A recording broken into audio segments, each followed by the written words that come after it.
Oh, check these 4 puddles. Oh no. Oh shit.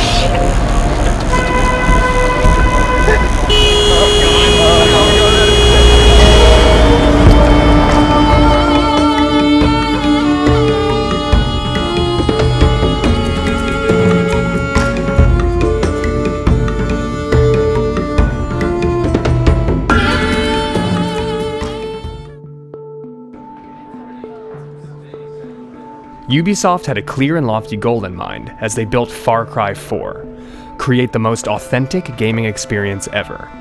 The dedicated developers in Montreal were step 1. Immersion in the game's inspiration, the Himalayas, was step 2. It was imperative to see the people, places, and things that would help bring this game to life. Nepal all suggests like a lot of different kinds of environments, right? How are you going to feel going from sort of the virtual world that you have created into the new world that we're going to? In my head I have this Wikipedia idea of what Nepal is. I've been reading about what makes it the way it is right now, what's been happening over the last 10 years, the last 1,000 years. But I'm hoping that we can uncover something that isn't presented on the web. The expectations are going to be super high after Far Cry 3. We really want to push it and bring it to the next level. It's super important that the environment you're in feels believable. Like you can look around and understand the space and it feels like a real place from the real world. So being able to go to some of those locations is super interesting and super useful, just to see how the ground crunches under your feet and just the tiny little textures like that. And we can try and bring that extra level of authenticity to it.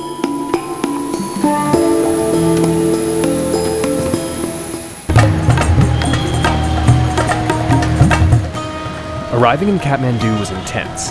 The end of the Nepali Civil War meant a mass migration into the city, and with it came mass pollution, overpopulation, and the sense that an ancient city wasn't ready for modernity to be thrust upon it.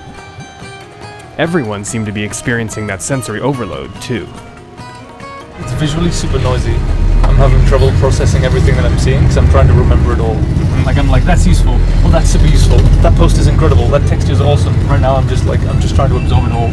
Local rumor had it that an animal sacrifice was going to be happening to appease the gods after the monsoon, or maybe just to appease the gods in general. It was sort of unclear. But Nepal has strong ties to its past, so attending an animal sacrifice is significant in understanding traditional Nepali culture. It was a perfect introduction to the country.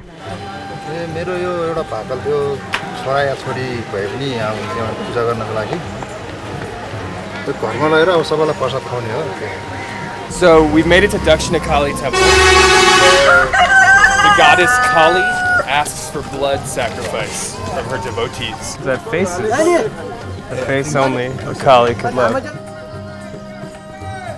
So we're gonna follow them to the altar where that goat will be sacrificed to slake the thirst of Kali.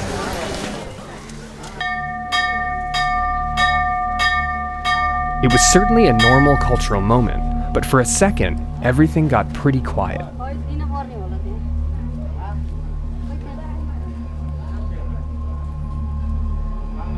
I was expecting like a clean cut, but the whole like slice and then guide. It's been super interesting to get this close to the source material.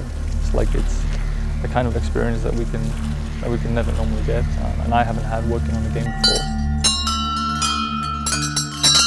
I didn't realize the significance of bells, especially around temples and places of worship. In my head before I went, I had this like very stereotypical kind of soundscape of what a place of worship sounded like. I think what we'll end up with is something that's less like a stock movie soundtrack kind of vibe, and we'll capture something that's much more realistic. After a brief foray into animal sacrifice, a small plane was taken to Pokhara, a town famous for both being a gateway to the Himalayan highlands and the home base for Nepal's legendary fighting Gurkha.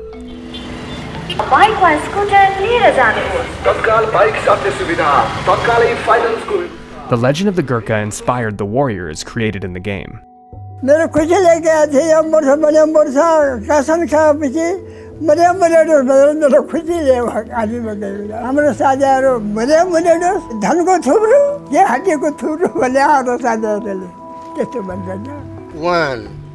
The young Gurkhas in training gave a sense of what the challenges and motivations were to join one of the world's most elite fighting forces.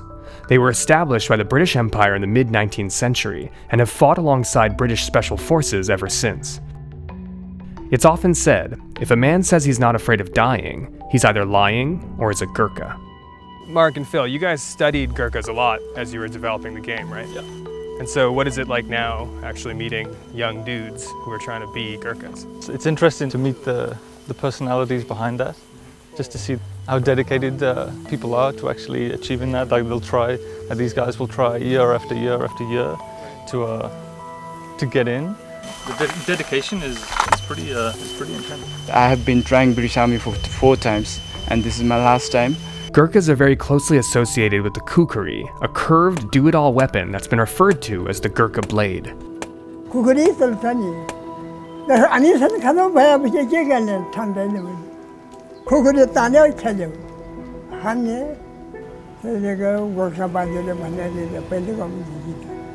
Just a few years ago, a retired Gurkha successfully fought off 40 thieves who had hijacked a train, killing 3 of them and seriously injuring 8 others, with just a kukri. It's also the primary blade used in Far Cry 4. We will die for Gorkha, sir, if we are selected for British Army, Gorkha. It was becoming apparent that pride came with being a native of the Himalayas. As the journey continued towards the guerrilla trail, the roads were getting narrower and more perilous. The conversations with the young Gurkhas weighed heavily on everyone's minds. There was a looming sense that an intense few days were to come, as the developers were going to meet the real people behind the game they wanted to create, people whose lives had been torn apart by the Civil War.